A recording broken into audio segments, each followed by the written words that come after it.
Hey there, and welcome back to Tim Talks Cooking. Today, we are talking almond flour tortillas, my friend. That's right, almond flour tortillas. Actually, I got this idea from my buddy Lasse, who also made these recently. And I thought I'd try them out myself because I'm craving Mexican food today. And I think that's what we're going to do for lunch, depending on how these tortillas turn out. So let's check it out. Let's get started.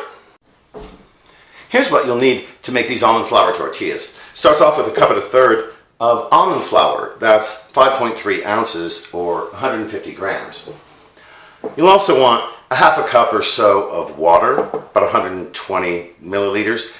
Here we've got a teaspoon and a half of kosher salt, a teaspoon of baking soda, 6 tablespoons of psyllium husk powder, 60 grams if you're going metric on that, and 4 egg whites. As in just about every bread-like recipe I've ever made, you start by combining the dry ingredients. There's our almond flour, the salt,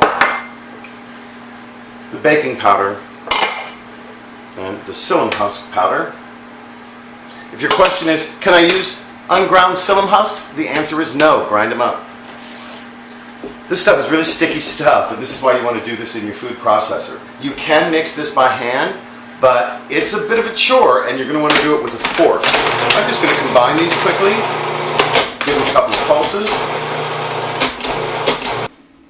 My half cup of water is just about to come out of the microwave. It's really hot right now, and we want it just about boiling. And now we're ready to put in our liquid ingredients. First, the hot water. I'm going to turn on our food processor, pour this in while it goes. Add in the egg whites, and then we'll let that go for a minute. Eventually, this is going to shape itself into kind of a ball. You can see it's already starting to do that. We're going to wait until it kind of cleans itself off the sides of the bowl. There we go.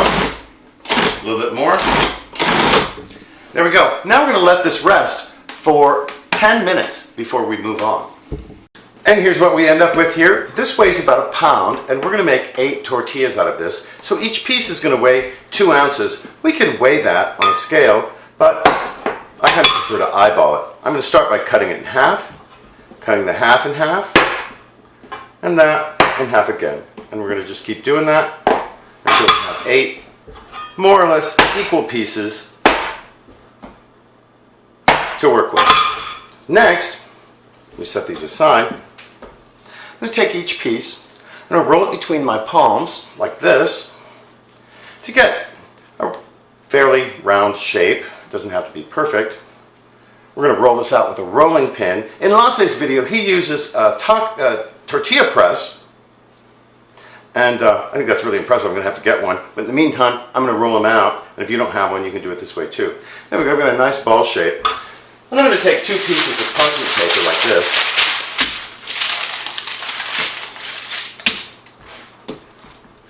Put our ball in the center, cover it with another piece of parchment. I'm going to gently roll it out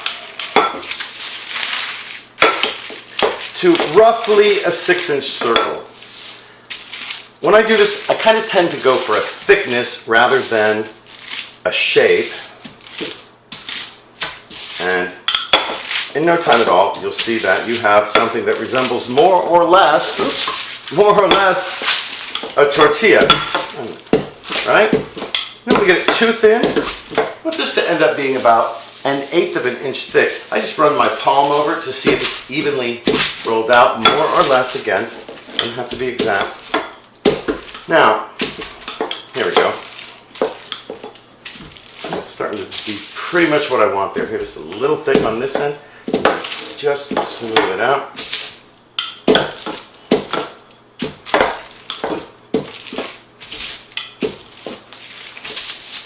Oh yeah, just a little bit more here. There we go. Anyway, you just keep going until you have the desired shape and size and thickness. And there we have it. Anyway, here you can see we have our tortilla rolled out. It's pretty smooth, it's pretty good. If you want it to be a really nice, perfect shape, you can use a form like this. This is a plate that's 6 inches in diameter, and I'm just going to run a knife around the edge of it. Remove the excess.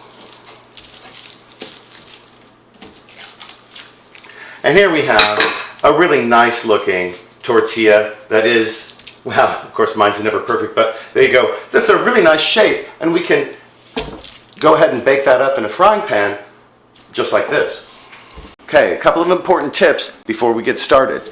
You need to use a non-stick skillet for this, one that's not all scratched up. You need one that's nice like this. Also, you want to preheat your skillet for about 3 minutes over medium-high heat to get it really nice and hot. So when we cook our tortilla, it's going to be really fast, and you're going to see, let me just show you how to do it. I'm going to keep it on the parchment like this until I put it in the pan because it's really too fragile to lift off of there at this point. Now, my skillet's really hot. I'm going to toss that in there. Gently lift the paper off.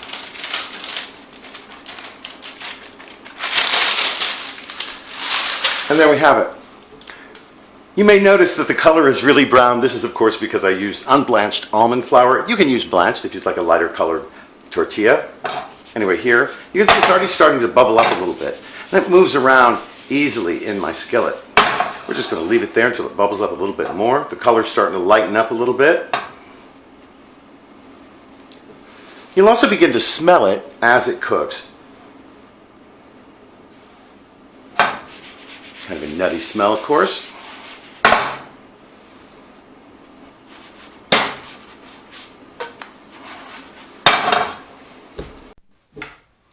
And here's the final product. Here's a real pretty one of the ones I cut out. And you can see it's totally pliable. This is going to work great to roll up for enchiladas, which is what I'm going to make with these next. And here's one of the more rustic ones that I didn't cut. You can see it's just fine. It's pliable. It actually doesn't break when you fold it. That's the psyllium husk in it. Well, like I said, I'm going to make enchiladas with these later on, so I don't want to eat a whole tortilla. I do want to have kind of a taste though, so let's just grab a little corner off of one and try it.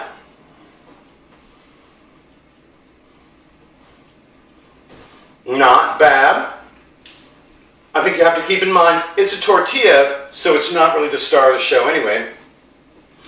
It has a pleasant flavor, actually very much like a flour tortilla, and has a good texture. It's spongy and supple, and I can really see these working well in an enchilada dish, or maybe for burritos. I'll have to make bigger ones for that. Anyway, listen, thanks so much for joining us here today at Tim Talks Cooking.